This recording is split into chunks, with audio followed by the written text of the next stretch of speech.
আজকে আমি বানিয়েছি একদম ঘরোয়া স্টাইলে মজাদার খাসির মাংসের ঝোল। সহজ উপকরণ আর সঠিক কষানোর টেকনিক ব্যবহার করে বাসায় তৈরি করতে পারবেন রেস্টুরেন্টের মতো স্বাদ। মাংস হবে তুলার মতো নরম। প্রথমে আমি মাংসগুলো ধুয়ে জল ঝরিয়ে নিয়েছি। এবার এর ভিতর দিয়ে দেব পেঁয়াজ রসুন বাটা, জিরে আদা বাটা, লঙ্কার বাটা, পেঁয়াজ রসুন কুচি, সরিষার তেল। মাংসে সরিষার তেল ব্যবহার করলে টেস্টটা অনেক ভালো আসে। দিয়ে দিলাম পরিমাণ মতো লবণ, পরিমাণ মতো হলুদ। এবার খুব ভালোভাবে মেখে আধা ঘন্টার জন্য রেখে দেব।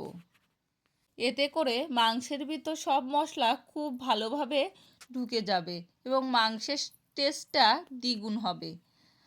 আলু ধুয়ে আমি লবণ হলুদ মাখিয়ে এবার ভেজে নেব। আলুগুলো লাল লাল হলে তুলে নিতে হবে। এবার কড়াইতে দিয়ে দেব আমি ফোড়নের জন্য তেজপাতা, দারুচিনি, এলাচ। এগুলো লাল হয়ে আসলে দিয়ে দেব গোটা পেঁয়াজ কুচি, রসুন কুচি, আদা কুচি। এবার এগুলো ভেজে নিয়ে লাল লাল হয়ে আসলে দিয়ে দেব পেঁয়াজ রসুন বাটা।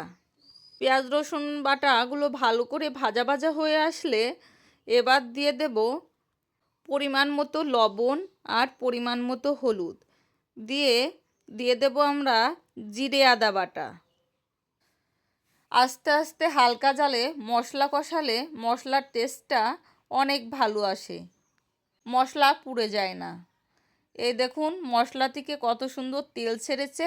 এই অবস্থায় দিয়ে দেব জল আর শুকনো জাল বাটা।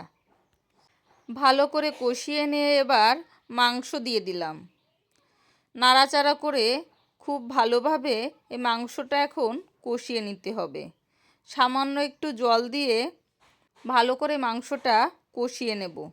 এতে করে মাংস খুব দ্রুত সিদ্ধ হয়ে যায় এবং টেস্টটাও অনেক ভালো থাকে। মশলা খুব ভালোভাবে ভিতরে ঢোকে। মাংস কষানো হয়ে গেলে পরিমাণ মতো জল দিয়ে আমরা ঝোল তৈরি করব। সাথে দিয়ে দিলাম সেই ভেজে রাখা আলু। ভালো করে ফুটিয়ে নিয়ে তৈরি হয়ে গেল আমাদের খাসির মাংসের ঝোল। শেষে দিয়ে দিলাম গরম মশলার গুঁড়ো। গরম মশলার গুঁড়ো দিয়ে 10 মিনিট ঢাকা দিয়ে রাখবেন। এতে করে অনেক সুগন্ধ একটি ঘ্রাণ বেরোয়। দেখুন একদম সিম্পলভাবে কম মশলায় আজ তৈরি করে দেখালাম খাসির মাংসের ঝোল। এটা খেতে হবে একদম রেস্টুরেন্টের মতো স্বাদ। আর মাটির চুলায় খাসির মাংসের স্বাদ যেন অমৃতর মতো হয়। আপনি যদি খাসির মাংসের ঐতিহ্যবাহী বাংলা রান্না পছন্দ করেন তাহলে এই ভিডিওটি অবশ্যই আপনার জন্য।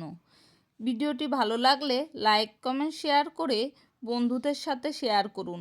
আর এমন এমন সহজ রেসিপি পেতে চ্যানেলটি অবশ্যই সাবস্ক্রাইব করুন। ধন্যবাদ সকলকে।